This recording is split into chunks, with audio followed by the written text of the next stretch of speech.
Which eye did pop up? See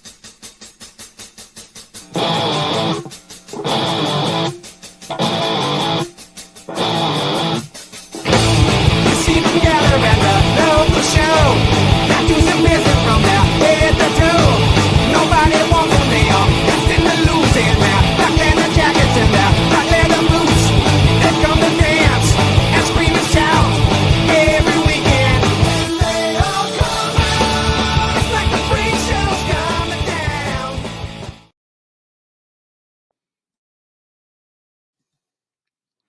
Wow. Are we on? Did we do it? I don't know. Can we hear it? Yep. I guess we are on. Dude. Fucking hell. Episode we made it. 14.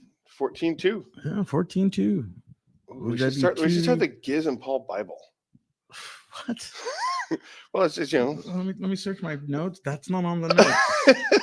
Where did that come up? Oh, Jesus Christ. Anyway, you know what you should do? I'm Gizz Lazlo. I'm just Paul. And welcome to another episode of our stupid punk rock show. Yeah.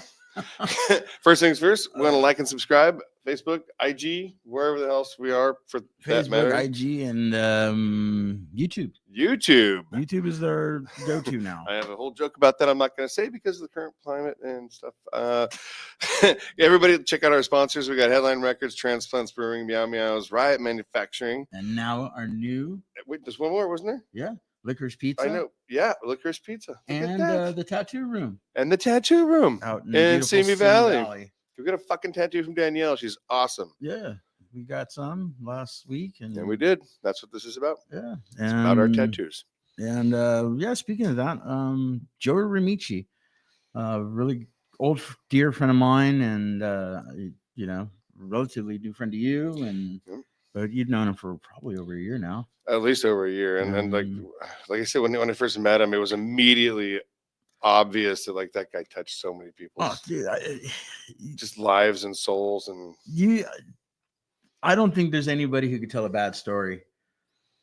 Lucy. I bet Ray's got some. Oh, maybe. But we had more than a few people who wanted to be a part of tonight's show, but obviously it's still fresh. I've cried my eyes out, bawled my eyes out for the last couple of weeks already. Every time I think about him or I hear a song, I know a few people were crying at last week's show. What? Give me your pen. Oh, Jesus Christ! What does that mean? I thought you were having a stroke.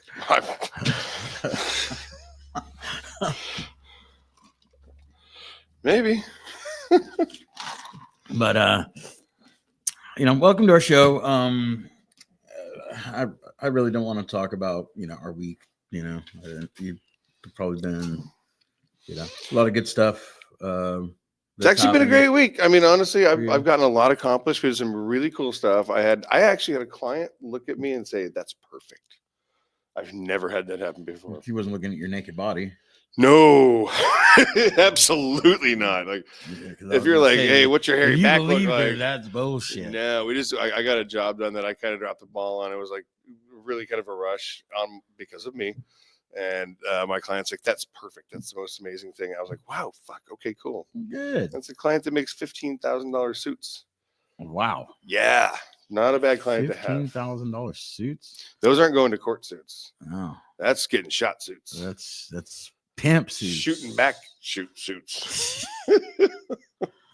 I got some. You know, we've been doing this every week for the last few weeks, and I love celebrating our friends' birthdays, and we have some this week. Yesterday's, I want to repeat. We did it. We already said it last week, but I want to repeat it again. Yesterday was Mike Williamson from Junior Juggernauts. I can't give them can't give enough praise to that guy, man. One of my truly dear friends. Arturo from Bourbon Saints. The prettiest man in punk rock. Yeah. I thought Eric Campos from Southpaw was, but you got me there. Not anymore. Well, his birthday is also this week. Awesome. Robert Clausen from Total Chaos. James Yapo, his birthday would be this week. He passed away several years ago from Yapo. Just a great guy, great band, great singer. John Montgomery, who's the drummer for Bow Wow Wow with Lightning Woodcock. Lightning Woodcock. Another birthday in heaven is Dan Disgustingtons from the Disgustingtons. He was also Joey was in that band. Yeah. Vincent Pizarro from Chainsaw Fight out in Vegas. His birthday's this week. And Scott Wilkins from Infamous Stiffs. Oh, no shit. His Scotty. I think it's next Sunday. I fucking love that band. I love that man. And he will be in the next few weeks. I know. So happy birthday to all those people and friends of ours. And keep staying alive, kids, please. And, we've already suffered enough loss this year. I heard that Corey from Go-Go Riot and dude, what was his other band? I can't remember right now. Voodoo something. Damn, I can't remember, man. I'm so fucking exhausted. And emotionally just wiped out. It's difficult dealing with all this stuff, and I mean, this is the age we are. This is where we're going. Mm-hmm. It's probably not going to fucking stop. I mean, I think we should move in together so I can find your body. To be honest, like I've said it for 30 years now. Like I always have this recurring nightmare of just passing away in a room, like a hotel room by myself, like either on tour or I'm traveling or doing something. And that's where, I end up. And, been alone for a long time, but now, I do have someone special in my life. So hopefully it's, it sucks. I love him. Yeah. Eric is cool. Eric's a really nice guy. Well hung. But I mean, all kidding aside, we're not getting older, and we're not getting older. We're not getting any younger. Whatever. Well, some of us aren't getting older. Yeah, that's the part that hurts. One of the reasons we're here today, to discuss. And but the thing that I do cherish that has been happening is that because Joey's no longer here, a lot more people are reaching out, and by phone, not a text, not a message, an actual phone call. And if anybody wants to reach out and check in and jump on the show, you're welcome to text either one of us. Yeah. And we'll send you the link to get on. Link and come on, and you want to tell a story about Joey, come on in. And if like a lot of people can't do it, just leave a story in the comment. We'll read it. Even if you've watched the show after the fact, leave a comment and share something, special, how Joey affected your life, or just some funny fucking story. But, every time I hung out with Joey, it was fucking hilarious. Dude, the first time I met him was at the Redwood. Mm-hmm. And they played, and he came and sat down. I have footage of it somewhere, which we should probably post at some point. And Ethan just walked over, sat in his lap, and put his head on his shoulder. I was like, oh shit, what's going on right now? Like, there's no way I can not like this is fucking amazing. And he's just such a kind human being, such a wonderful guy. I mean, everything he did was out of kindness. Oh yeah, yeah, and his love of the art of punk rock music or metal punk music. I mean, it was just like he helped everybody and anybody he could. Yeah. He got a lot of careers started. Strung out. I mean, they praised him, right after he passed, and, put out a nice, post about how he was the first guy that, got him shows and really truly believed in him and helped him out. Yeah. And, he gave advice, and I know for me, when I started touring a lot in Europe, he'd already been touring over there for a couple of years. And every time I went, and he would always call me before, okay, this is what you need to do. This is what you need to take. Wait, did he ever say, you should do? No, he never did. But he was always like, this is what's selling over there. You got to do this, shorts or, hats or buttons or lighters or whatever, was selling. Brown G-strings. Well, they weren't brown when they, There's so many things. There's so many questions I have actually too about the whole experience with Joey. Like, where did the Dorothy costume come from? Well, for his band, I don't know if I should say it, but I do have it. I found my shirt this morning. Oh my God. That was a band that he was in, and I got to play with them in San Antonio. He wasn't in the band yet. Jaime Pina from Chemical People was playing guitar for him back then. And but when he joined the band, that's what the band is. Yeah, and he needed a character, and Dorothy. I guess he picked Dorothy. I mean, and then he bought those red Converse, and I almost went bedazzled them or whatever the shit's called. I almost went out this week and got that to wear it for him tonight. I thought about it really hard. I'm like, that might be a little offensive to some people. Nah, but yeah, I mean, dude, fucking Joey in a wig. Yeah, dude, he looks so cool as Dorothy. Yeah. Like Dorothy Rimicci. Like there was, obviously for the last few weeks, people have been posting so many pictures of him and seeing him in different, different functions, and him wearing a suit. Like, dude, he looked good in a suit. He's Italian. It was a going to the court suit, but it was a good suit. Yeah, it was a good suit. He just, he was one of the coolest guys, man. Like literally in the history of the world. Yeah, funny as hell, man. Yeah. Just his laugh, and I miss that voice. That voice, dude. Sebastian from Bad Advice, when he first came to America in 2016, he wanted to meet him, and I believe we had already discussed him playing bass for the band, so he had never met him yet. And for which band? Kill Detail? No, for Bad Advice. Okay. So we went to his house. We parked about a block away from his apartment, and we were walking down. I go, oh, there he is, right there. He's like, that's him. This is a big man. And then he had this little dog, Thor, that he was walking. Man. He's like, big man, small dog. And then he comes up and he's, what's up, dude? He's like, big man, small voice.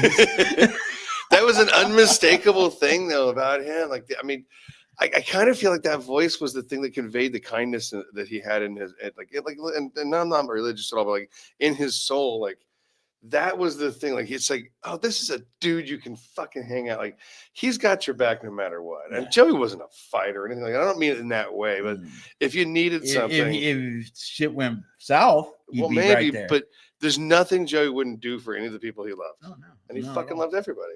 No, I mean, in all reality, like when I was going through my bullshit and depression and drinking heavily, there were so many times that he would just show up. I'm like, dude, I've been calling you all week. How come you've been answering? And I'd just be drunk and not even coherent, and he would just sit there with me and joke. And the thing about Joey was that if you were going through the shit, he would make fun of you going through the shit to where you were just like, fuck, dude, I feel like an idiot. Yep. You're right. This is stupid. Not like, bro.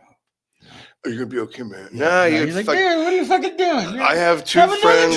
I have two friends who are just like that, and it's you and it's Eric. Like, all right, well, you're going through something. Let's just see how funny that can be. And that is actually probably more therapeutic than anything. Like, all right, you're fucking right. Well, laughter is why we hang out. Yeah. It's therapy. Like, again, like every Monday, like today, I did, knowing what we were going to discuss today, like immediately when I woke up this afternoon. I actually thought you might not come in. I didn't want to. Like today was one of the times that I was just like, dude, I don't want to go through this. I don't want to go through this. Well, I don't want to make it that kind of show either. I want to celebrate this man. And as soon as I got here, I saw Eric and I saw you, and we started, talking, and laughing. I can't even say that. I don't think you and I talk. We just laugh. Yeah, we pretty much joke our way through lives. We meet and we make fun of each other first off, and then it's all downhill from there. I mean, dude, there's no uphill in this relationship. No. We're fat. We're not running uphill. No. So I'm gonna do 1, 2. For Joey and 3, and because Joey did drink. Yeah, I was going to say that when we had Joey on earlier this year, or it was last year. Yeah. Almost probably about a year ago. he came on the show and he's like, "Oh, you guys fucking drink. I'm gonna fucking drink with you guys." And like that did not end well. We fixed it for him. That was the very first episode we ever did. We had to edit.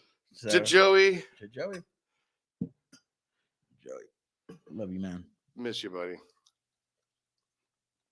I mean, I think between you and Pat, and like a few other people, Joey was one of those people that immediately was like, I'm in love. Like, I love you. There's no two ways about it. When he first met Rebecca at your birthday, and she's like, "Oh my God," like he just and just took her in. I'm like, "Holy shit!" And she's like, "Oh my God, that guy." Fucking, if I'm not mistaken, Rebecca's about this big. Yep. But I mean, he was just so fucking loving and just so like ready. I mean, I don't even know if he even knew that ever. That he was so ready to just be such a kind human being and like. I think it was just who he was. Oh, absolutely. And I blame his sisters because they're wonderful too. Yeah. His family was cool, man. I've known him for so long that, you know, I got to meet his mom, I got to meet his dad and his brother and his sisters and nieces and nephews, and you know. How did you first meet Joey? What's that story? I met him in '89 when Lazlo played, and one of our guys in the band knew them, and they came out to see us. Like, "Oh, hey, dude, you know, your new band, let's go check them out." And Joey and I, you know, we just kind of like got introduced to each other. And he said something to me, and then he said something very sarcastic right after it, but it was like a movie line. Mm-hmm. And whatever that line was, I knew what the next line in that movie was. And I said it back to him, and he looked at me and he's like, and he turned back, and we just started, you know, doing that part. Yeah, we just started talking and making each other laugh. And, you know, I started telling stories, he was telling stories, and we started just joking, and it was instantaneous. We were like, dude, this, like, I can hang out with you. Yeah. And Jughead was playing a show, I think the following weekend, and I went and hung out with them. And, you know, after their show, he and I just sat there and, you know, just started like, okay, well, I know you now, so I'm gonna bag on you. You know? Yeah. And you know, the brilliance of the way that he could manipulate his articulation, it was something super special. Like he can make fun of you and you didn't even know it. Oh yeah. And you were like, wait a minute, huh? What? Wait, what did you say? Dude. Oh man, I missed that. He's like the Pillsbury Doughboy. Oh man, that's a shirt. Pillsbury Rimicci. Pillsbury Joey. Yeah. And again, I don't want to turn Dojo. Oh, dude, fucking do it. And I don't want to turn this show too somber. It's been too much. It's been just insane this past month. Like, I don't even know what to do with it. Like I said, it's going to get the same. It's going to stay this way for a long time for us. But it's heartbreaking. It's heart wrenching. Like it's just like fucking one after the other. Well, you were the one that told me what had happened to him. I was on tour, and that morning we were getting the van packed up. I called you like 12 times or something. And I finally was like, "What the fuck, man? Like, what are you trying to fucking tell me here?" And then when I finally called you back, that's when Lewis was like, "Dude, you need to call fucking Paul." I'm like, "Dude, I'm dialing right now." Yeah. And when you told me, I was just like, "Nah, you can't." I was just absolutely heartbroken trying to like figure out what's going on, like not bothering anybody else. I was like, you and Joey were a lot tighter than I was with any of that side of the world, and I just wanted you to know so you could figure it out and let me know what's going on. But I was panicked for like 48 hours over that. Like, I don't know what's happening. And I spent a week trying to find out what was going on and not being told, and you know, that was to me is what really fucked me up, because I wanted to know, and then you know, and I never got a chance to say goodbye. Yeah, you know, and that's what Ray Joey is the best. Yes, you're right, Ray. And that was one of the things. Like, and I want to stress this as much as I can. Like, look, I understand that families need privacy during a time of crisis when something unexpected happens and you're going through the shit. I understand that, but I really want to stress that a lot of us our family to each other. If something happened to Gizz and nobody told me, I'll probably punch you in the fucking mouth. Like, I want to know what's going on. I can't just hope you're okay. You know, and I would imagine the same with you or Pat or, you know, anybody. Like, I need to know, like, maybe I don't have to go visit or call or send flowers or do a thing. Well, but like, I hope you fucking do. I'm not sending you flowers. I want you to fucking hold. You're gonna go to a diabetic cold coma. Ass hand. You're gonna go to diabetic coma, and I'm gonna send you a bag of sugar. Look at sugar. Look at sugar. But I'm like, I mean, like, let the people that are closest, like, just let them fucking know.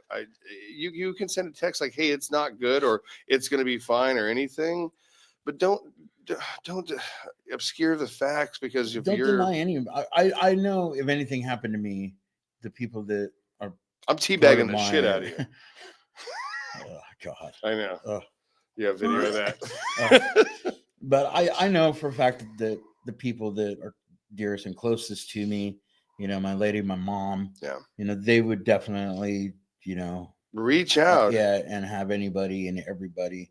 If you want to know where I am or something, you can come and see me. And if I'm not even conscious, you know, I'm not gonna, you know, like, I know some people, I don't want people to see me that way. I want you to fucking see me I want to that kiss way. your forehead and tell you I love you. Yeah. And what I understand, when you're in a coma, you know, sometimes people can feel that shit. Yeah. And I do. I want to be, you know, like Ray earlier, he's like, dude, you know, just praise Joey tonight. You know, that's what we're doing. That's what, you know, and I want that for me. If I'm in that way and I'm bedridden, I definitely want people to come visit me and, you know, tell me how much I meant to them and cry and have that closure. I'm gonna put a cigarette between your toes. Such a fucking weirdo. I mean, what would you do with that? Like that, you're gonna remember that. Wake up, and I want you to fucking haunt me too. By the way, I want you to haunt the fuck out of me. I'm gonna teabag you, my ghost ball. Your ghost balls, your ghost ball. That's right. I want that shit, man. Can you shave in heaven? All right, you finally got me, son of a bitch. I'm gonna say yes. Oh no, you don't even need to. You just have to ask Michael. Hairless. Boop, done. And I bet you talk in whistles. Oh yeah. I know that fucking Joey does. Hey. Oh man. I can hardly wait to go through the pearly gates, because you know he's going to be like, hey, excuse me, I want to be first. You told Leo my story. Like, I've pre-ordered my stroke and I'm waiting for the shipping notice. Yeah. That's happening. Oh, fuck. Yeah, I want everybody to know that we all really love each other, and we're all like, and one of the things I don't do with our guests that come in is I don't like bother everybody for a phone number. I don't think that's fair that I just met you or we just became friends. We're doing this thing. And then all of a sudden I'm like, I'm in your fucking phone book. That's not fair. I don't think that's a great thing to do. But if you are on the show and you do want to be a part of the family, I truly do adore when a guest comes in and at the end of the night, hey dude, let me get your phone number. And that's you guys are trading phone numbers. It makes me feel good. Like, oh, wow, see now, you know, they are officially friends. You know? Exactly. And I, you know, like the first time you met Joey, I saw your face light up. Oh my God. And his face lit up because he was already a fan of the show. And we did 2 episodes, I think. And he was already a fan. He's like, dude, you guys are fucking funny together, you know, which and then, we can't deny. One of the better, no, we're fucking fantastic. One of the greatest honors is when Joey's like, come to my fucking party. I want you guys to be the first ones there and the last ones to leave. And like he just like genuinely meant like, I don't want to be without you guys tonight. Like, I want you guys here. I don't care if you sleep on the couch, you can sleep next to me in the bed. He was fucking fine with it. Yeah. I had to feed my dog. I was that the second time for the other party that we had there? No, it was his birthday. No, that I spent the night. Oh, dude, you spend the night everywhere. I had to that night. Oh yeah, that was the night that I got sloppy drunk. Oh, I'm not gonna bring anything. We're not going there. We're talking about Joey. Yeah. And Joey's awesome. But Joey's there that night. Oh yeah. He's the one that got me sloppy drunk. I mean, he was begging me not to leave. I'm like, fuck, I felt terrible. Like, I really want to fucking hang out. I couldn't. I just couldn't. Yeah, his dog. Yeah, D Boone, man. The dog excuse that night. D Boone was there. D Boone needed attention. Yeah. he'll be back soon. What's your favorite Joey story? My favorite Joey story? Like, okay, let me back up. What is the favorite story that you have about Joey that he would laugh the hardest at? Let's see. Fuck, you got me on that. There's so many fucking good stories.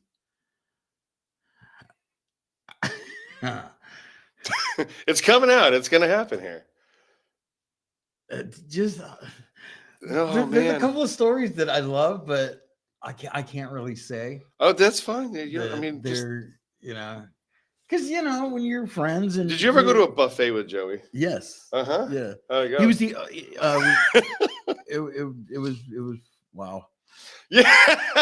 I mean, we were one in Arizona when we were touring with Kill Detail, and he and I went to a place, and then Brian and Jared went to another place, and ours was a buffet. We sat there for like 3 hours. What?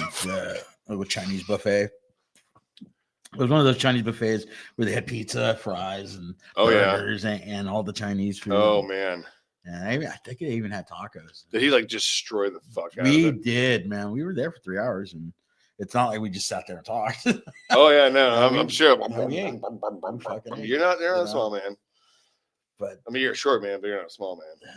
Joey was just like, oh man, like. Anyway, it sucks. Like, dude, there's a couple stories that I really want to tell, but like, don't have to. In order to say the whole story properly, there's a couple of words that aren't really politically correct, and sugar tits, dick balls, sugar tits. Hey, sugar tits, fuck butt. Oh man, but man, one of the times I was recording in his house. It was a Kill Detail song, and I had finished singing the verses, and then I went into this little control room, and how's that? And he's like, dude, what are you, a fucking Englishman or a fucking Mexican? You can't do both. I was like, what the fuck are you talking about? He's the word is me, not may. You're not fucking English. Go back in there and fucking sing it right. He had that ability to like call you on your shit. Yeah, and make me laugh about it and not make me feel like a fucking idiot or but he would always call me, what's up, big worm? And on the phone, he'd be sitting on the toilet. He was notorious for the toilet stories. Oh my god! And that's where he wrote. He had a acoustic guitar in the fucking shitter, and that's where he would write songs. Samantha has requested that's I'm like, that. Fuck, man, that is awesome as shit. Fuck. But he would call me and he's like, hey, what's up? I'm making a little you. Little brown dot.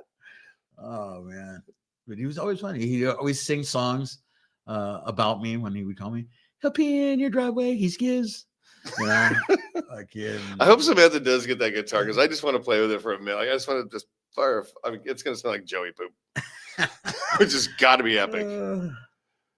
He had the highest sounding farts too. Well, I never heard him fart. Oh man, he farted.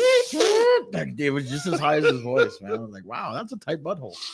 And how do you know that, my friend? Well, because if it was loose, it'd be all like yours. Mine's not like this. Oh man, God! The air hits the drawers. I would literally I would lose a finger for another hour with that guy. Oh. With Joey. Oh, not you. I've already given up my hour with you. Like just him being in the room and being that dude. Immediately walking into a room, man, you just broke everybody. And you just walked over to him and just immediately started laughing. Mm-hmm. I loved how well you and I made him laugh. How much fun he had with that. When he would laugh and he would take his glasses off and have to do this and then wipe his tears, and put his glasses back on. Somebody's got the downs today. Oh, man, they took your pills apparently. They hit down, man. He was amazing. I miss him already. I mean, already I've missed him since the day I called you about it. I mean, I always kind of thought that like Jughead's Revenge should have been Pennywise or Offspring. I always thought they were better than either one of those bands. Yeah, I agree. I definitely agree. And Joey's guitar style was just fucking off the charts. He was amazing. I don't even think he knew what he was doing sometimes. I think he was just so instinctually just fucking slamming his fingers down. What always amazed me was the fact that his fingers were so large. I mean, one of his fingers was 2 of mine. And just the way he would go around those fucking, that guitar neck and hit all those notes and just beautifully. I mean, Joel Biza has like said about D Boone, he's like, how's those fat fucking fingers make so many fucking notes like that? And like Joey really was a part of that. We're having another guest. We have a guest in our Greg's coming in. Yeah. All right. Coincidentally, if it wasn't for Greg, you and I probably would have never become friends because of his first record on his label, Signal Sound System Records. Welcome to California is how you got turned on to Lazlo and Jugheads and all those bands. But I was on that record and I never knew that Joey had not a lot to do with it, but he helped out a lot with that. But Greg Artifacts is put him in. All right, here we go. Hey, can you hear us? Let's see. Who's muted? No, I think we're all good. Is he muted on his side? Don't mute. Is his microphone up? That's right there. Hello? Okay, kinda. Or turn that up. No, hey, you guys keep cutting out. You're cutting out on that. There you go. Yeah, we can hear you now. Hello? Hey, yeah, we're here. Can you hear us? Hello? Hello? Hello? We can see you. Shaka bra. Let's see here. Like that. No, don't do that again. No. Are you unmuted? That's it. Don't. Okay. There we go. Can you hear us? We can see you. He's not moving. What's this connection like? Post comments to some destination. Take him out. No. Oh. Get him back in. I can hear you. Can you hear me? We can hear you. We can hear you, but you keep cutting out. Oh, there you go. Them, it's really bad. Yeah. There we go. Hello? Now we can. Can you guys hear me? Okay, I'm moving around my house to get a better connection. Give me 1 more minute and I will be in another room. It's totally better now.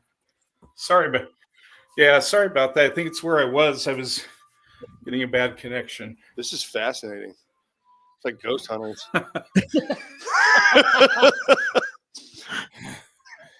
All right. Well, I'm in kind of what I call my cave now. So sorry about that, guys. No worries. My record room. Hey, how you doing? Oh, pretty good. Just been doing all kinds of stuff. I missed your little introduction. I missed your introduction. I couldn't hear it. So can you do a quick recap? Yeah, we said you were the greatest producer, director in the history of the world, the most beautiful man ever in the Rimicci band, in wherever that is. House, man. That's I know. Fuck yeah, dude. He's got an anti-nowhere league shirt on. Come on. Yeah. Hey, Greg. It's nice to meet you. Yeah, hey, nice to meet you. Who do we have here? I know we have Gizz, and who are you? I'm just Paul. I'm sorry? I'm just Paul. Who? Just Paul. Paul. Okay. Paul. Okay. Well, yeah, thanks. I'm doing good, guys. And then we're here to talk about Joey. Yeah. Just Paul. Yeah, we spent about a half hour already, you know, guys, talking about him. We already talked about Joey a little bit, I guess. You keep cutting out. You're better on the stairs. Yeah. Okay, let me the middle of the house. He was upstairs, now he's downstairs. Go to the main floor. All right, one more.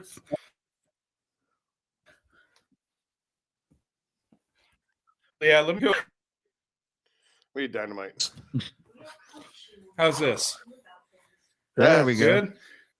That's bad. Are we good? Good? Yeah. Yeah, look at all those dead Lazlo's places. Anyway, I'm doing great, guys. Still got the record company going. Yeah, I still have that Paul here bought the California record back in what 91? 1991. No, actually Mike 92. Sorrell gave it to me. Oh, you know who that gosh, Mike Sorrell. That guy. He was a guy I took under my wing and tried to get him to help me put out a few releases. Like he wanted to learn how to run a record label. So I said, well, okay, you can kind of like be my gopher, my assistant.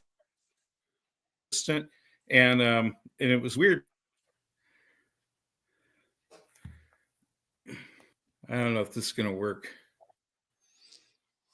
Yeah, you keep freezing up on us.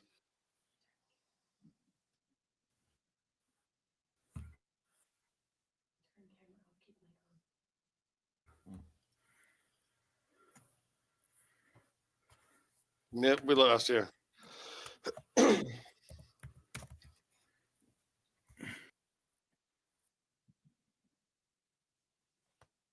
Oh, it's just us again. Oh, shit. It's just you. Right. And just me. Nah, I gotta look at you. You're delivering. You're a mug. I'm a pretty motherfucker. I've taken shits that were prettier. Oh, man. I have vomited on my own feet better than you. There you go. Let's see. I don't see anything. It's going to happen.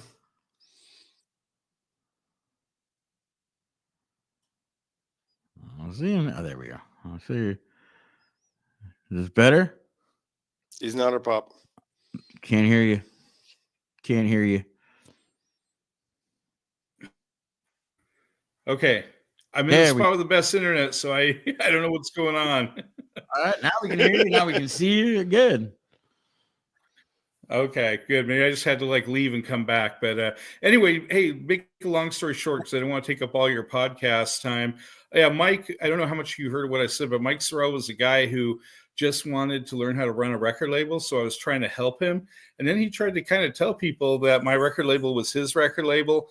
I didn't care for the guy. He actually, like, I came up with the idea for the Glow in the Dark Voodoo Glow Skulls record, and he told everyone at Flipside that he did, which was total BS. And so I don't really care for that guy. I know he ended up starting his little label, and I don't know what he's doing now, but you know, to me he was just some asshole I knew for a moment.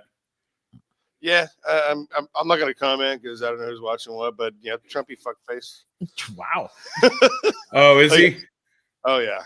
Okay. Like, you know what? Like, you know, that whatever the situation is, was, or will be, that was how I found Dead Lazlo's place. Okay, cool. This entire thing actually developed. Oh, nice. Yeah, the Welcome to California. Well, the thing is, Gizz and Lewis and Chris, they weren't happy with me at first. I don't know if we want to get into the story of Dead Lazlo's place now or save that for another day. Well, we have you on. Yeah. We have you on in a few weeks, so we'll see. We're gonna get into that. We are absolutely gonna get into that shit. I want to hear the fucking stories. How was Joey involved in the California? So Joey's why we're here, and Joey was this big, lovable guy. I'm sure you guys already talked about how great he was. Fantastic guitar player, such a big guy, but such a sweet guy.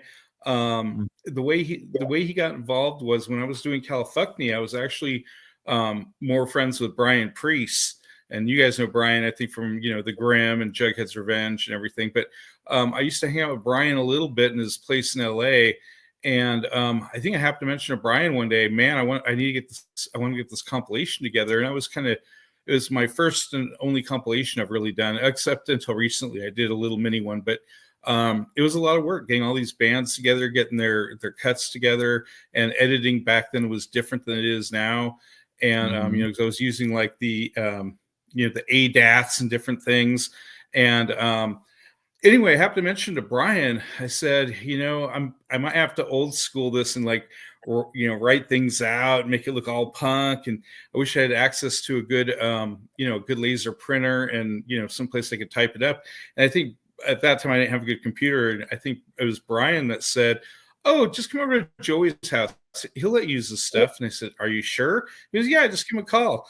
And he gave me Joey's number. And from what I remember, I called him up and he was just like, oh yeah, totally. Come on down. You can use my stuff. I got a laptop and laser printer set up. We'll get you all going, you know. And I was kind of in disbelief. I'm like, because I didn't know him at all. And and I was like, okay, cool. These guys want to help out. And we're going to be on location. So I went to Joey's. It's happening again. And we're out again. Okay. Are we back? Yep. Are we good? Yep. We're good. Okay. So anyway, I went to Joey's place. Joey didn't do too. Okay, cool. Joey didn't do too much of the layout, really. He left that all to me, but he let me use all his equipment. And I was just like, wow, this guy's really cool, really nice. Not too many people back then would just let you come into their house and use their stuff. And ever since then, I always thought the world of Joey, and he was instrumental in helping me get that out that way. But I didn't know him really well. We didn't spend that much time together. So that's about all I can tell you about Joey is in my interaction with him, though, whenever I saw him at shows, he was always extremely friendly and nice. He was just the best guy. And, you know, and I'm sad that he's gone because he was just, you know, he's somebody I actually wish I got to know better. But just because, you know, I always seem to live so far away from the scene, I never really got to hang out with him other than that one time, that one moment in time. And because of him, though, I definitely, if I ever put Califucknia out again, I would definitely make sure to, you know, memorialize him in it somehow, you know. That would be sweet. So, yeah. Jugs on the first Califucknia? Yeah. What was the song on the first Yes. One? Oh, gosh, was it Burn? Or no, you know what? Let me look on Discogs real quick. My memory is not what it used to be. You know, but yeah, yeah, alcohol will addle your mind, definitely. Let's see. Welcome to Califucknia. I know people tell me that I should repress it. What do you guys think? Do you think it should be pressed on the vinyl? Yes, absolutely. And I have a place to press it right in my shop. Oh, do you press vinyl? No, Licorice Pizza actually has a press in my shop. Oh, okay, crazy. Well, yeah, there. Hey, it was their song "Burn," so I was right. Didn't Joey do backing vocals on that one? What? On Burn. Yeah. Yeah. He did backing vocals. Right, Ed Lazlo's was hanging by a thread. Hanging by a thread. So, yeah, I should. They changed the name of that song to "Hanging by a Ball."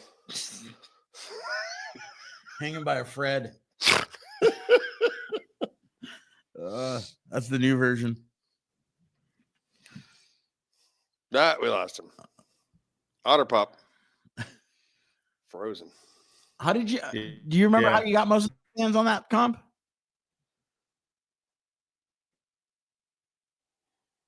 He froze up again. Can you guys still hear me? Yeah. Nope. Let me turn off. I'm going to turn off my video and see if that helps. I know that sucks, but hold on just a second. Let me turn off my video and see if that helps.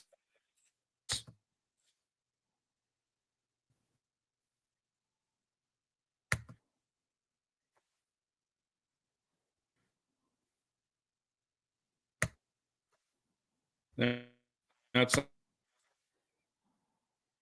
nope. Not let me turn off the. Okay, well, I got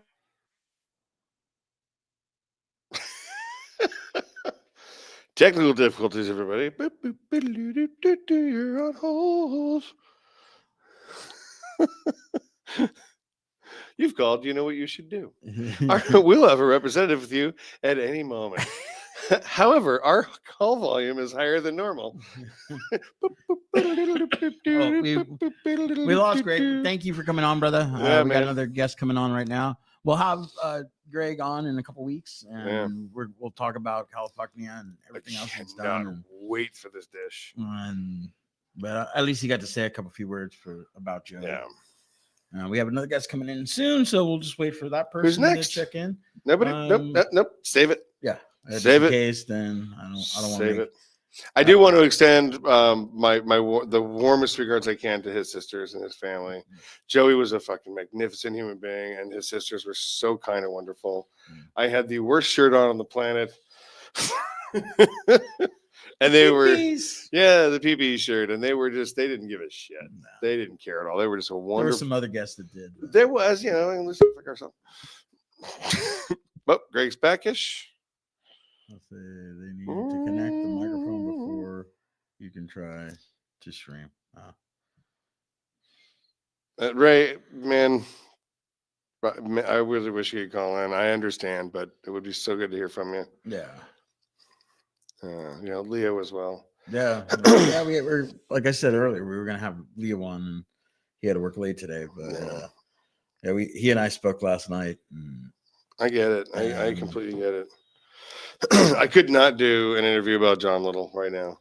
There's no way I could deal with that. I fully understand. All right, we got another guest in. Someone I love. Let's see if we can get her in. Bang. Bam! Hi. How you doing? Great. How are you guys? We're good. We're good. Trying to keep it together here. Define good. Well, yeah. So I didn't see that I didn't get a notification that you guys are online right now. Yeah. Oh, really? Well, don't look at me like that. You're not married. I will. We may as well be. I will fuck you up. Dude, when? Fucking when? Hey, Sam. So hi. Are we not live? We're live. We are live, yeah. But it's not saying we're live. It says it on our end. Really? Yeah. Can I not internet? I don't know. You're drinking, so probably not.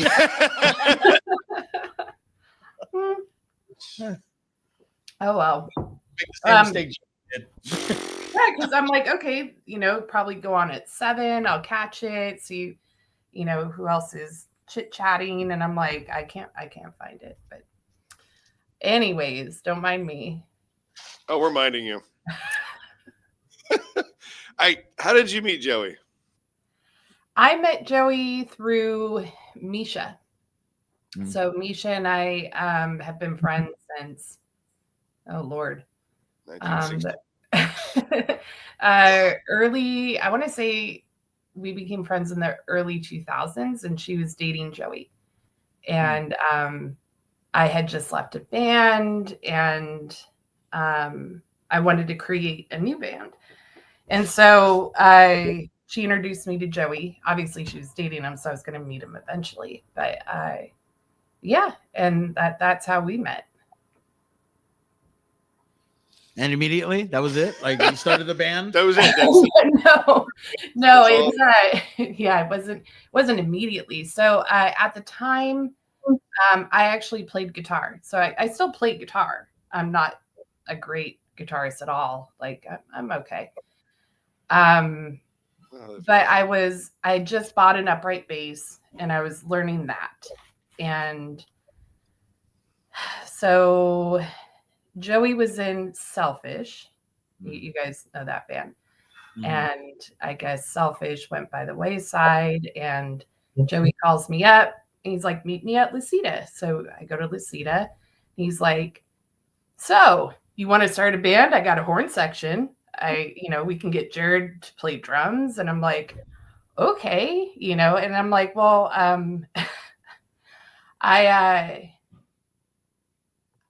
I'm like, I want an upright bass player. And he's like, don't you have an upright bass? I'm like, yeah, but like I just bought it a month ago and I'm just learning it. He's like, oh no, it'll be fine. You know, you got this. I'm like, are you sure? I'm like, have you heard me play it?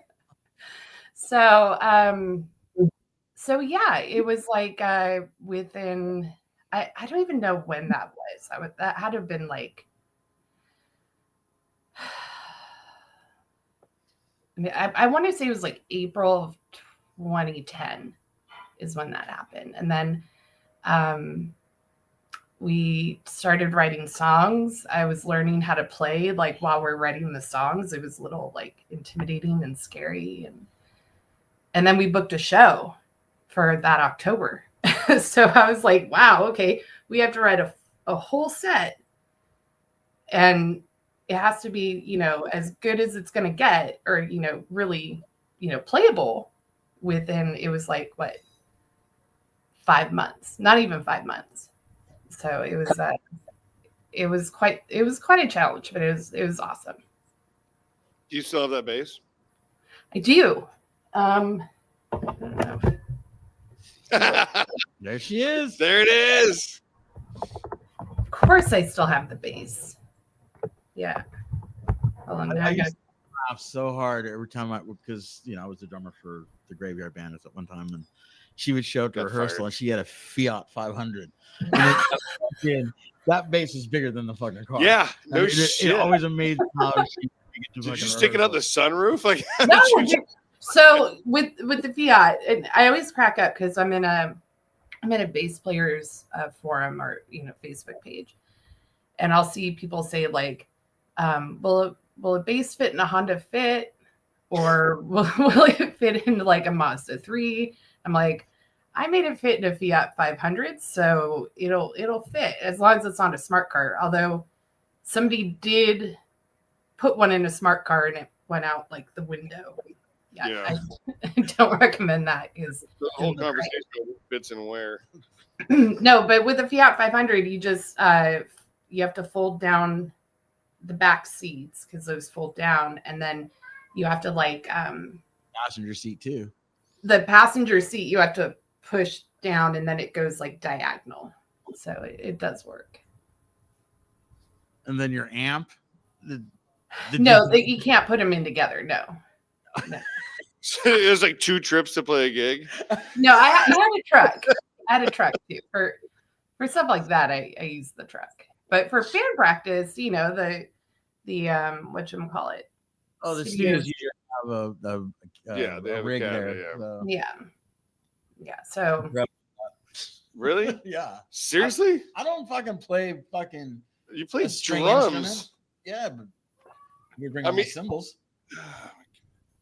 It would take me longer to set up my kit than it did her to plug in her bass. Well, not all the time, because you always reacting to. Joey had to help me half the time. You and Joey were yelling at each other. That was fucking priceless.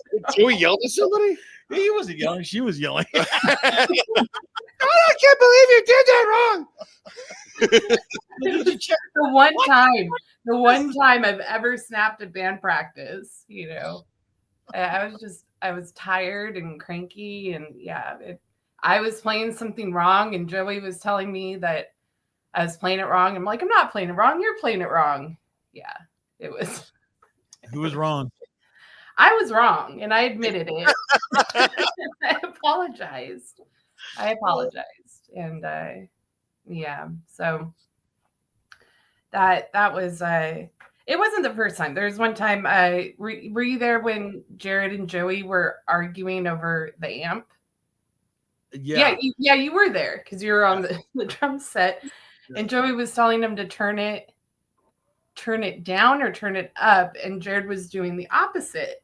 And then Jared thought that Joey was messing with him. He's like, I'm not messing with you. I'm telling you to turn it this way. And then I had to like interpret what was going on. Like, okay. And then I just walked over there and fixed it, you know. But yeah. So I mean, Joey's like not when he's talking to somebody, especially Jared, you know, who's a drummer and now a guitar player. You know, he was like, okay, it's the Drum tar is the worst instrument. I'm like, okay, the treble, that needs to go 2 clicks down, because he already had this is the sound. Yeah.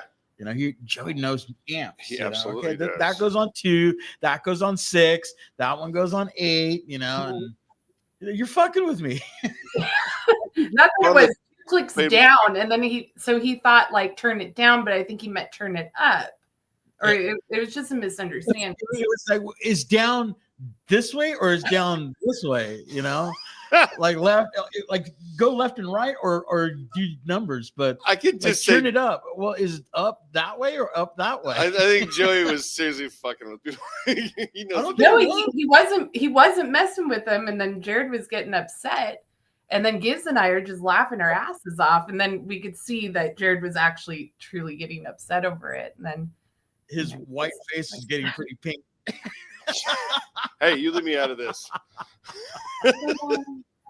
Oh. So the rehearsals that we had, the ones that meant the most to me were when it was all of us. Yeah. When the section, because we rehearsed a lot just as a 4-piece. And so you guys had a ska band? No, yeah, that's what I'm hearing right now. There was not a ska band. That's what I heard.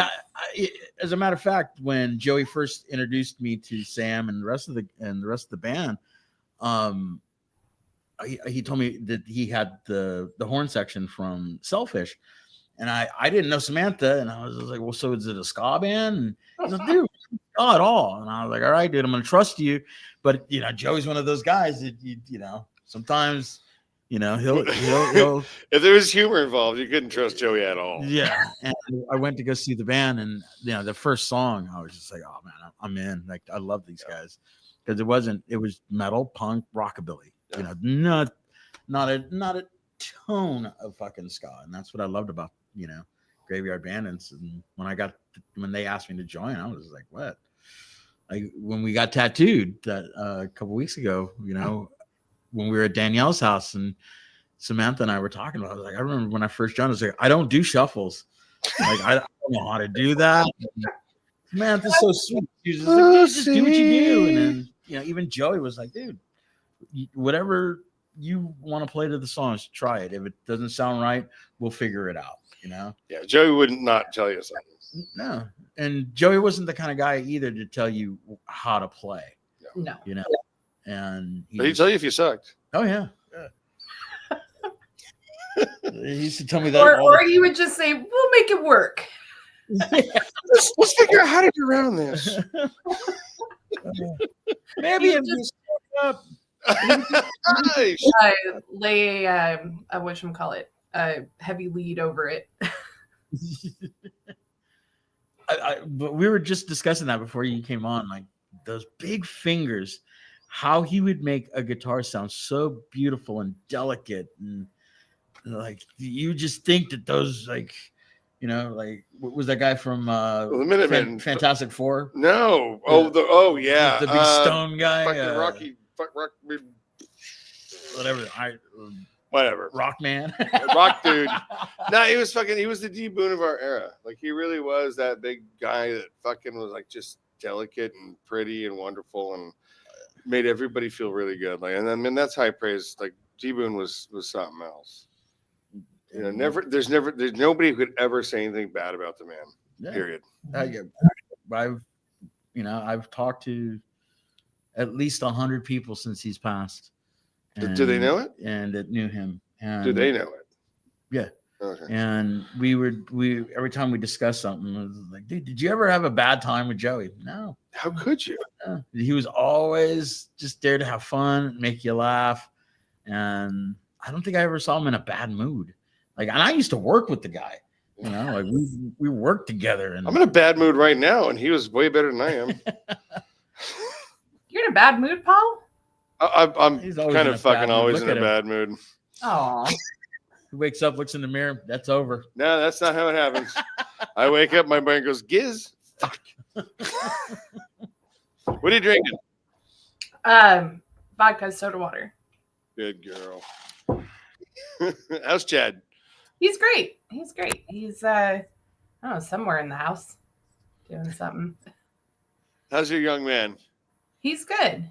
He's somewhere in the house as well. I don't know what they are up to.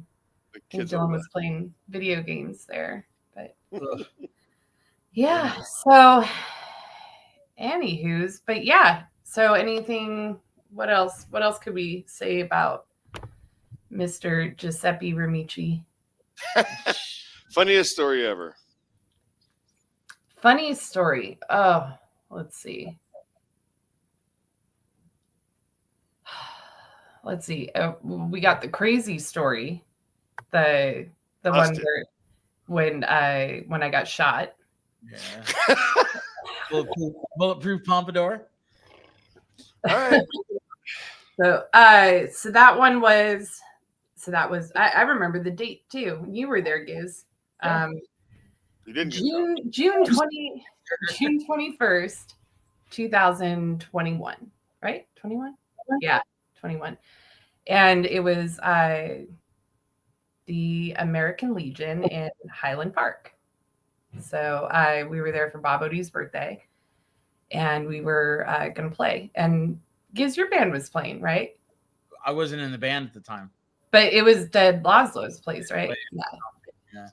It was the only time I ever saw the band. So like a week before that show, I had this crazy dream, me and my prophecy dreams and whatnot. And it was a scary dream, and it just didn't sit right with me like the whole week. And the day of the show, like, the truck is loaded up.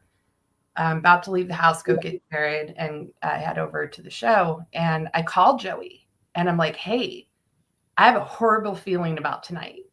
He's like, what? No, everything's fine. Just hop in the truck and, we'll see you at the show. And I'm like, no, I really want to cancel. Like, I have a horrible feeling. There's something bad, and I can't put my finger on it. I had this horrible dream last week. He's like, you're crazy. Just get in the car and, see you at the show. I'm like, no. And I'm like, no, I feel like tonight's cursed. Like, I don't know why, but I feel like, it's just cursed. And he's like, I'll see you in a little bit. I'm like, all right, okay. So get in the truck, pick up Jared.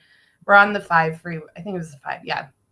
5 freeway. And like somebody like threw a milkshake or something out of their car, and it hit like the side of the truck and like hit the, rear view mirror, and it was startling. And I was just like, no, I know it's just not a good night. Like, tonight's cursed. Like, this is a sign, and anyway, so then get to the show, and tons of people there, and he's just like, see, tons of people are here, and tonight's not cursed, it's gonna be great. He's like super optimistic, and I'm like, I don't know, like something just didn't feel right. And so then I can laugh about it now. At the time, like, I didn't laugh about it for a long time. I was just like, what the fuck? Anyway, so that night. The what? You and I became bullet buddies that night. I know. So then, if you need, I'll shoot him again. So then Chad and I are, we're face to face talking, and I handed somebody my beer because I was going to light my cigarette, and then Rich, our trumpet player, wanted cash for the bar because I guess it was a cash only bar. And Joey had just walked inside to like go see the band that was playing. So we're like on the side of the building. And right as Chad turned, I turned and lit my cigarette. I bent down, and I could hear in that same second, I could hear like fire. It sounded like firecrackers going off, and then something hit my head. And I'm like, what the hell? And then I see everyone dropping, get out on the floor. And it's like one of those movies, like my cigarette's lit. I'm like, well, I'm down here. I'm going to, have a puff of my cigarette. But I could feel something hit my head, and it really hurt. Like, it hurt bad. And it knocked my pompadour down. Like, I saw the bobby pins were on the ground. I was like, well, something hit me hard. And then we get up and we go to like to the other side of the building. And then I could feel like a lump on my head. And somebody goes and gets me like a napkin with ice. And I have that on my head, and then I pull it off, and there's blood. And right when I pull the napkin off and see the blood, Joey walks out and goes, "Hey guys, what's up? Come on, let's go get our stuff together and start playing." And I just give him this look like, "Are you fucking kidding me?" Just get shot in the head. And I show him the napkin with blood, and he's like, "What's that?" I'm like, "Something hit my fucking head." I'm like, "I'm not playing. I'm not playing. I told you tonight's cursed." And he's just like, "Oh shit!" Like, "Oh no!" And who was it? It was one of Joey's friends. It was Corby. I don't know if you guys know Corby. I do. And he was standing right next to me, and I hand him my phone. I'm like, "Just can you take a look at this?" And he took a picture of it. And we're all looking at it, and it's like, okay, it's just a straight line, you know. And the cop had just showed up, and my husband's like, go talk to that cop," and walks me over to the cop. And the cop takes his flashlight and looks, and then calls an ambulance. And it's like, "We have somebody who's been shot." I'm like, "Wait, what?" Because I didn't want to accept that a bullet hit me, you know, because it's like, well, I'm okay. I'm standing. I'm walking. It's a scratch.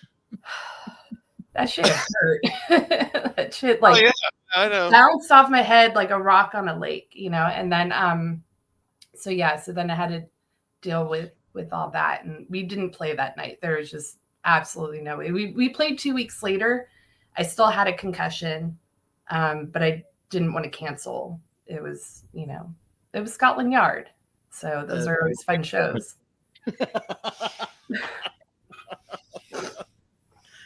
So that was that night. But yeah, me telling Joey the night's cursed. It's fine. It's fine. You're gonna be all right. Oh yeah, that it could have been bad. But so that was a crazy story with Joey. And it wasn't just Joey, you know, it was all of us were involved in that, you know. So like the whole all of us were outside. It was just Joey happened to be inside and missed it all. That was a weird night, because I remember when you know, because I was standing there with you guys and talking to you guys, and all of a sudden that whoa, what the fuck is that? You know, everybody hit the ground. Sam's bleeding. Sam's is like, "Oh, don't bother me. I'm smoking my cigarettes." I'm smoking my cigarette. I mean, the only thing you could have done cooler now is like just reach over and play like an AC/DC song on your phone. Like, fuck it. Joey said tonight's not cursed. The Bancroft kind of moment. Oh, that's funny. Yeah, and then so I know I have so many stories with Joey, just like funny shit and funny conversations. And earlier today we were discussing the bathroom guitar. Oh, I want the bathroom guitar. Like, okay, so yeah, Joey, I don't know. I'm sure a lot of people know about the bathroom guitar. And so the first time I went to his apartment, there was this, you know, acoustic in the bathroom. And I come out of the bathroom like, why is there a guitar in your bathroom? He's like, "Where do you think our songs are written?" It's like, okay, all right, fair enough. And then like, I don't even know how many times he would call me, and I'd hear the acoustic and I'd hear the echo, and I'm like, "Are you in the bathroom?" He's like, "Well, yeah." I'm like, shit, pun intended, you know. And I'm like, okay. I'm like, "Well, you know, you got me on the phone, you know, let's hear what you got." I'm like, "Just mute if, you know, you're gonna do your business." If you get the guitar, I want to write a song called "Rimicci on the Pooper." One time he called me and I was in the bathroom, and he was like, "Are you in the bathroom?" I'm like, "Well, yeah." And he's like, "You're so fucking disgusting." And I'm like, "Wait, so you from the bathroom?" but it's not okay for me to answer the phone. So I'm like, "You called me, dude," you know? Joey was so funny because he would often tell me, like, "Dude, every girl I date doesn't poop." I haven't met one yet. So it's so cool, dude. They don't poop. They're perfect. Just gotta push it in. Oh man. Yeah. Oh, that's special. But yeah, so the bathroom guitar. I don't know where the bathroom guitar is going to go, but if it's at all possible, that it's a sentimental, and I'm sure it's sentimental for most people. It's like it's a disgusting guitar. I don't even know if he still had it in the bathroom at where he was living. I'm sure he did, but I'm pretty sure he did. Yeah. But yeah, that's it. Yeah, I think if I were to have the bathroom guitar, I would mount it in the bathroom on the wall. If you get it, I'd say I want to write a song and sing it for Joey on the Pooper.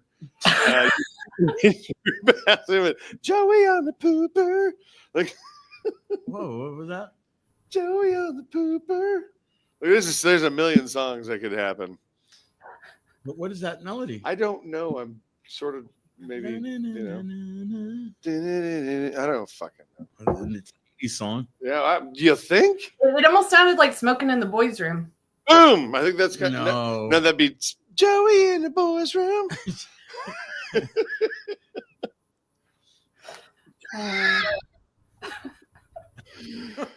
Sam, I am so glad I met you. I want to write a song called Joey's Girlfriends Never Poop. We started a band called Joey's Girlfriends Never Poop. Well, yes, don't forget the song that Danielle translated for you the other day. I forgot. We won't talk about it here because you were drunk and it was so inappropriate, but it was hilarious. Oh, wow. Not me, you. I was inappropriate? That does not sound like me. When he said, I'm keeping the whiskey, I was like, congratulations, Samantha. Is this okay? Because I will take him home. It was so bad. I've never seen him that bad. It was the other day, when I went back to your house, that you gave me a red drink that had no alcohol in it. And I was like, yeah, this is great. Oh, you knew it didn't have anything? Huh? You knew it didn't have alcohol? No, I did not know until my lady told me, like, a couple days later. I tricked him. He was so drinking more alcohol. So I told it was, my son made this like concoction of, it seemed like a cocktail. It was like a mocktail. And I gave him some and he was just like, downed it. I'm like, do you want another? He's like, yeah. And I'm like, it's like, pour more. And I even asked him, like, is it too strong for you? He's like, no, it's perfect. I'm like, all right. Oh, yeah. Now. Well, you're a lightweight. Ray Payuma just wrote a comment and said, Joey made a lot of his songs on the shitter. He's been doing that since he started playing. He wrote FSU in the shitter, and I wrote the lyrics at his mom's living room waiting for him to finish.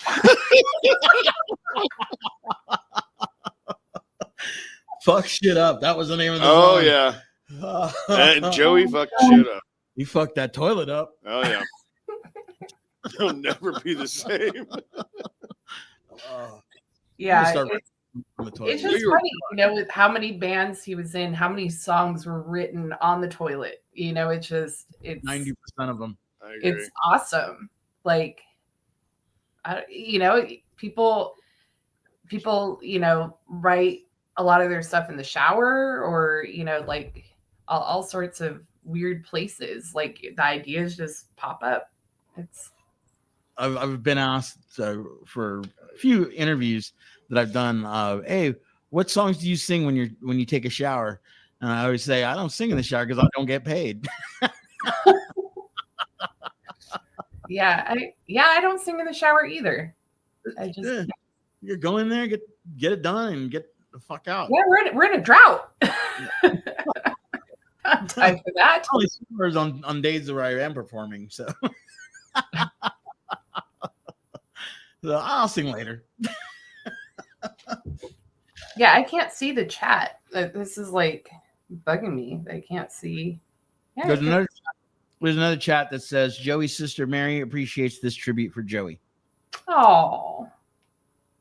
And those all three are from Ray. And then the other one says Joey is the best. And He is big the best. He is. I miss him. I miss him a lot. I don't think I'm ever going to get over that. No. It still doesn't seem real. No. Every day I expect to get a phone call or a text or, you know, I'd do anything to hear him go, he'll pee in your driveway. He's Gizz. So where did that come from? Did you pee in his driveway?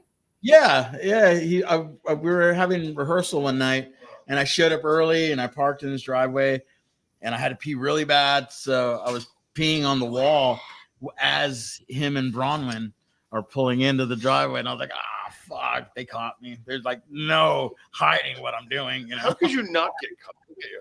Well, I didn't think they were going to be home because he's telling me I would be home in like 15 minutes. And long pee. And no, they got home early. Mm-hmm. Yeah, totally caught me. He's like, dude, why are you pissing on my fucking wall? But in your leg. Aim for the bushes? Like you had to go for the wall? Were you trying to like write your name or something?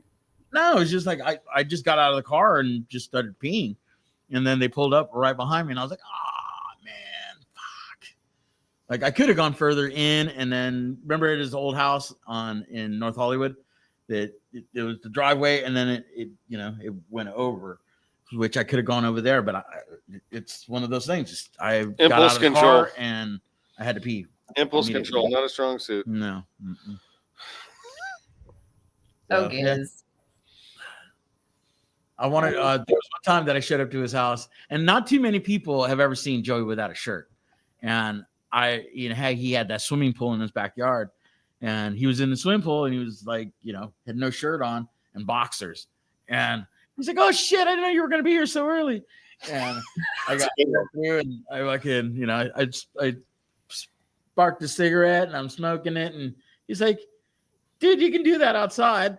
And I was like, "No, I'll smoke it right here and talk to you." He's like, "Yeah, kind of uncomfortable." You're just smoking a cigarette, watching him. I didn't care, but he's like, "Yeah," and he's like this, and on the water, so I couldn't, see his titties, and he was like, "All right, like, yeah, why don't you go finish your cigarette in the driveway, so you can get out of the pool." Because he wouldn't, get out. And we're like, "Dude, we got to go to rehearsal. Let's go. Get out of the pool."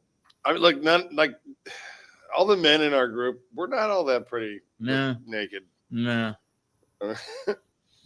Not even clothed. No. But he got out of the pool and then went in, showered, and then we went to rehearsal. And he used to Did you wash his back? He used to get so mad at me because I don't know why, but it was probably every like Tuesday, Thursday that we would rehearse. And I'd show up at his house and we'd get in his PT Cruiser and drive to rehearsal. And fucking I would be there and he wouldn't let me smoke in his car. Yep. But he would let me drink. And so I had a Budweiser in the little bag, and I'm taking little sips, and then obviously you drink a beer, I would burp, and because on Tuesdays was usually taco night, I'd always have onions, and I'd burp, and he's like, "Dude, roll down your fucking window. Why do you always gotta fucking burp in my car?" Like, dude, you fart in your car. Yeah, but it doesn't smell like shit. I do have a funny Joey story. Yeah. So hopefully his spirit doesn't get mad at me for repeating this one because it's funny. So it was a Culver City band practice. So because this was before you were in the band, and I believe it was like Ivan's birthday or it was someone's birthday. And I made red velvet cupcakes and I made a dozen of them and took them to band practice. Cause we don't, drink at band practice or, really eat anything, but I'm like, it's a birthday and I'll bring cupcakes. So we all ate a cupcake, but Joey, he ate quite a few and it wasn't like, it was like, I used the Betty Crocker cake mix, so it's real, like a lot of red dye 40 in that shit. Oh, and no. So it's like the next day, and I don't know how many he had. He had quite a bit. Like, I want to say he 12. had like 4. Yeah, because it was a dozen. And anyways, a minimum of 4 of these cupcakes. And he calls me the next day. It was like midday, and he's like, hey, something's wrong.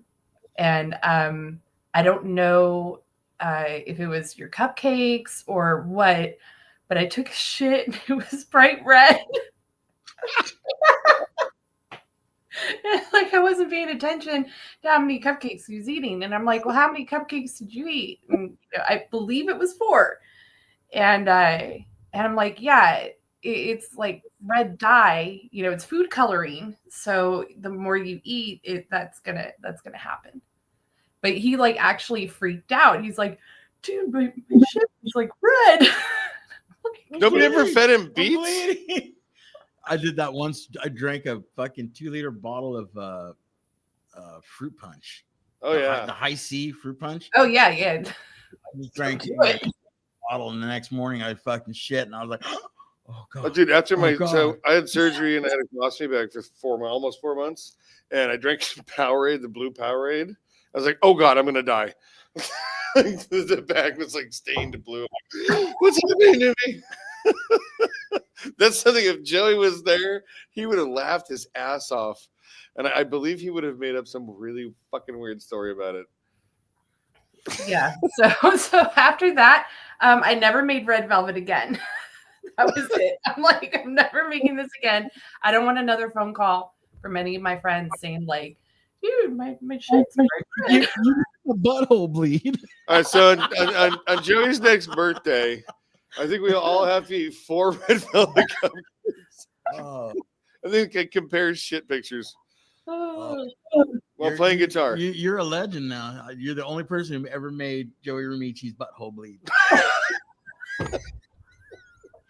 Many have tried. Many have tried. Huge cock. Oh. Yeah, it was funny. But yeah, no more red velvet. Thanks, Joey. Oh my God, we're writing songs right here, man. No more red velvet. No more red velvet. God, Joey's butthole is bleeding. Thank God you're not a singer. Oh, I am. Oh, I'm so good. No, you're not. Oh, yeah. Oh, that one made me cry. Oh, I miss him. I miss him. I think we all do. I think the whole world misses him. I think he really did. Like I said, like quite literally, a lot of you souls. are not wrong. There's so many people in Europe who's who called me, friends with both of us, and a lot of Germans are sad that they'll never see him play again. And again, I still can't believe it's real. I don't think I'll ever, I mean, there's a silver lining here, Sam. I got to meet you because of this. I got to meet Danielle because of this. I mean, I've been making friends through all of Gizz's connections and stuff, and I'm still new to the group, but man, I love you guys to death. Meeting Joey was something really important to me, and like I said, if Joey was around and he saw the 3 of us with our tattoos, he'd be all, dude, you guys are queer. You guys are fags. Exactly. I mean, that's the thing. It's like it has brought. Then he'd be like, "It's really cool, though." Yeah. Oh yeah, he'd be honored, but it brought so much importance to lives, and that's what he did. Now I'm spilling on myself. No, you can just never mind. When like the drinks at the end, and you like, and then the ice just kind of gets you. Yeah. Nope, never had that problem. Never had that problem. I got drinks in my fucking beard from 10 years ago. There's macaroni and cheese in that shit. Ew. Yeah, there's probably like a chicken nugget if you like dig in there. That's not a little bit of bacon. It's a whole chicken. It's a rotisserie from like last year. It's just like hiding in there. Yeah. When I was well, I wasn't in high school, but you didn't go to it was school. during those years. I started hanging out with Steven Sempronio in Lazlo's place, and he went to school. I hung out at his house all day, and him and his sister came home from school one day, and Natalie, his sister, comes out and she goes, "There's something in your beard." I'm like, what are you talking about? And she went in there and she fished, and it was a piece of cornflake, and I was like, "That's been there since this morning." And she's like, "It's fucking 5 o'clock. It's been there all day. You didn't even notice." I gotta sit next to this guy a lot. Cornflakes. That's awesome. Let me get All right. Sam, well, thank you for being coming on. And thank you guys for having me. And it's nice to tell some Joey stories and try not to cry. Yeah, that was the whole thing today. It's like, didn't want to fucking. If I start, I'm not gonna stop. Yeah. So. Yeah, this has been a rough 3 weeks now. Month, dude. Mm-hmm. 3 weeks. This week is gonna be a month. Yeah. Fucking hell. No. We are awesome motherfuckers. We are leaving an impression on the world. We are absolutely, all of us, yourself included, we're leaving a mark on the planet. It feels really good to be some of those people. I'm just, stoked that I got to be in a few bands, with Joey. Kill Detail, Graveyard Bandits, and he played guitar on a Dead Lazlo's Place song, it just, it just further, makes me know why we're all here. It's that to continue doing music, because this is why we do it and why we love each other. And, Joey was a huge part of that. Like always, like trying to make it better, and, even if he wasn't in the band, you listen to one of my songs. Oh, dude, here, try this, try that. Like earlier we were talking about when I used to record with Joey at his house, and he just always bust my balls. Like, dude, you're the most English Mexican I've ever met. One ball. Like sing like a fucking American. Don't sing like an Englishman. It's me, not me. We should start a tribute band called the Rimicci Sisters. Oh man. But we're gonna have you on the show soon. And anytime. Spend an hour just talking about, the bandits and and all those stories. Random stuff. Yeah. It's always not with you. It's always a pleasure seeing you. And you guys, thank you so much for coming on. And hey, everybody out there that's watching. And nobody's fucking watching. Nobody's watching right now. Hey, oh. Hi, nobody watching. There's actually 5 people watching right now. Was there really? Well, then other people will tune in later. Yeah. All our fucking views come on Tuesdays. Like 9:30 when people start. Bio too. Aren't people out like partying it up and stuff tonight? Like, yeah, it's Cinco de America. Mexipendence. Mexipendence. Next depends. Yeah, right. That's what I'm gonna need. Yeah, you already do. All right. All right. Thanks. And we'll talk to you soon. All right. Bye, guys. Bye. Like that was badass, dude. That was cool as shit, man. I'm super happy that Mary's watching. Yeah, and Ray, thank you, brother, for always supporting us, man. And I love you, and yes, Joey's gone, but we still have each other, man. Joey is never gone. No, he's not here. He lives with us. He lives on with us no matter what. Like that's a real thing. I believe that wholeheartedly. That those people that have left us they're always there. Yeah. But who do we got next week? It's not your mom.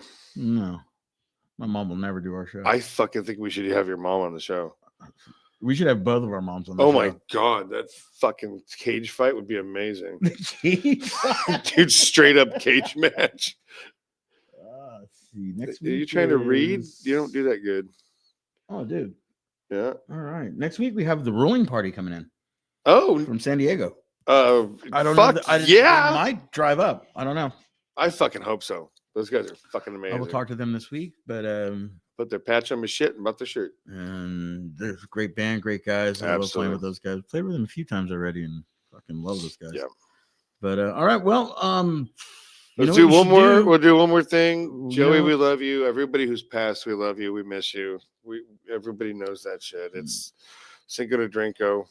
And I want to end before we do all our little plugs, but I want to end by saying that that's the reason that Paul and I we do this show is just because we want to tell our friends stories, because God forbid something happens.